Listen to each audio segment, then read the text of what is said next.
What's going on YouTube? Dan with Rim Right Wheel Repair Powder Coating back with you here. I just thought I'd take a couple minutes and just do a quick review on a book I just got done going over.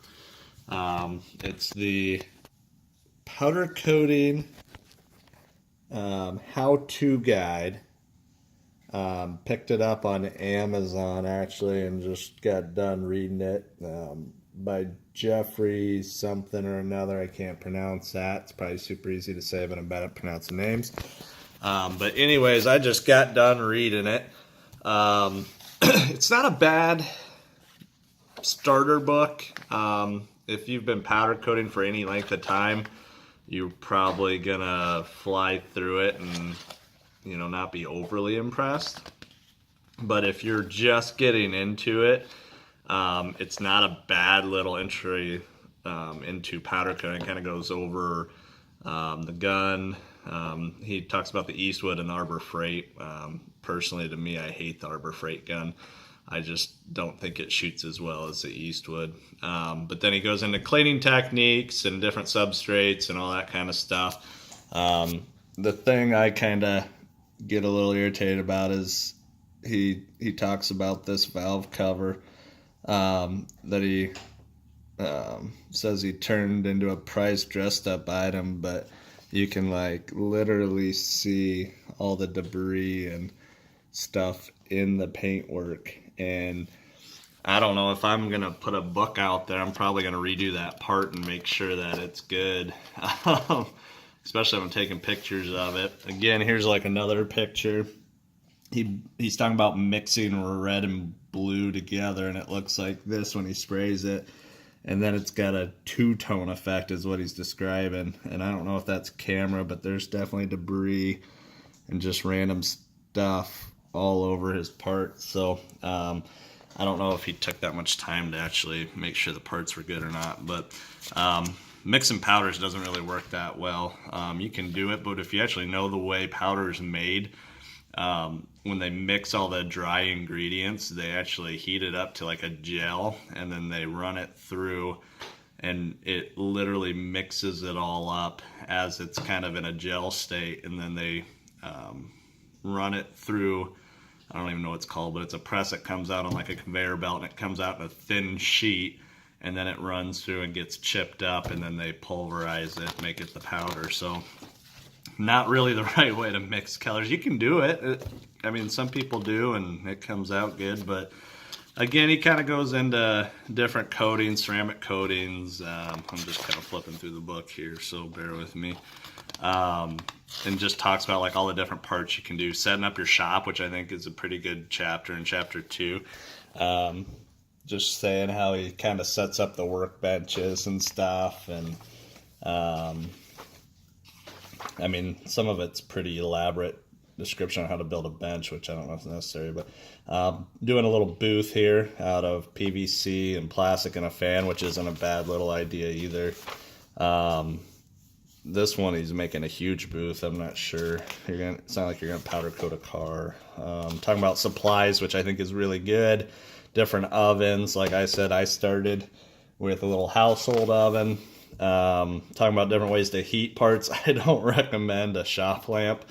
And if you watched our last video on the golf club, we used the heat gun to do the club. I mean, you've got to sit there and heat that thing forever to get it fully cured. And then he talks about setting up an oven outdoors. I don't think that's necessary unless you're like in a really confined space. And then later in the book, he talks about taking a part out there and the wind blew the paint off, which is pretty obvious. So building jigs, which I've never gone that elaborate in my little oven because that's a lot of work to do one part. So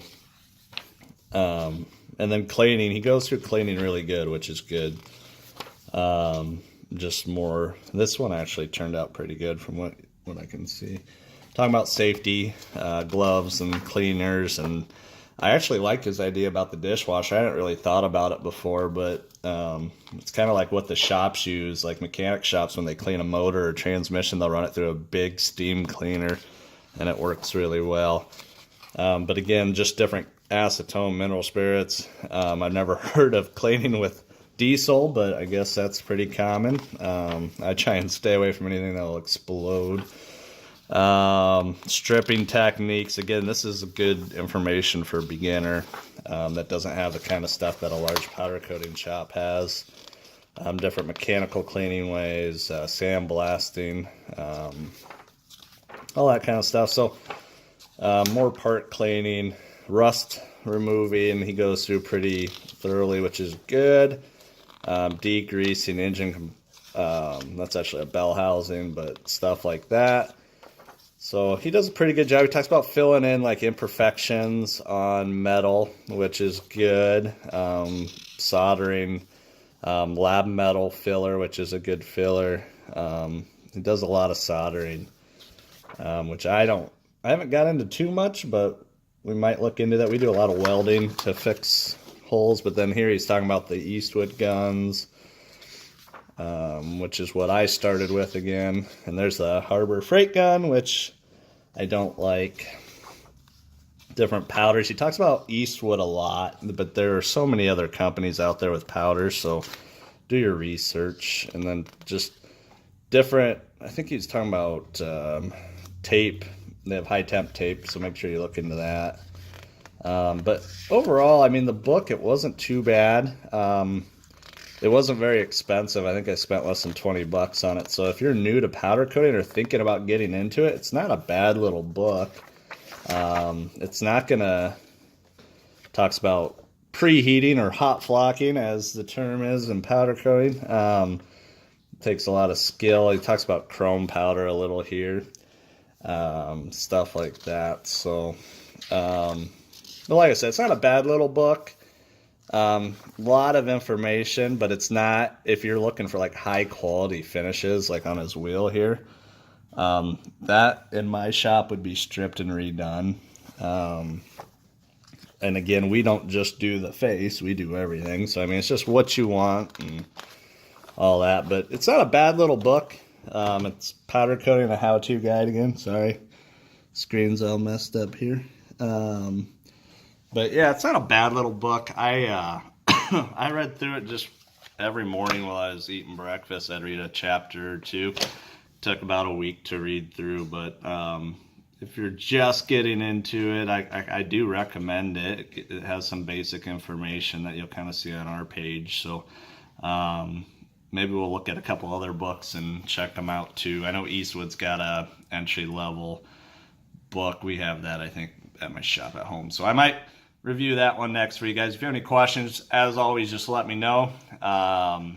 Make sure to subscribe, and then we'll be uploading some more videos. We're trying to come up with some more ideas on can you coat it. So hopefully we can get some cool stuff to coat. So catch you next time. Thanks.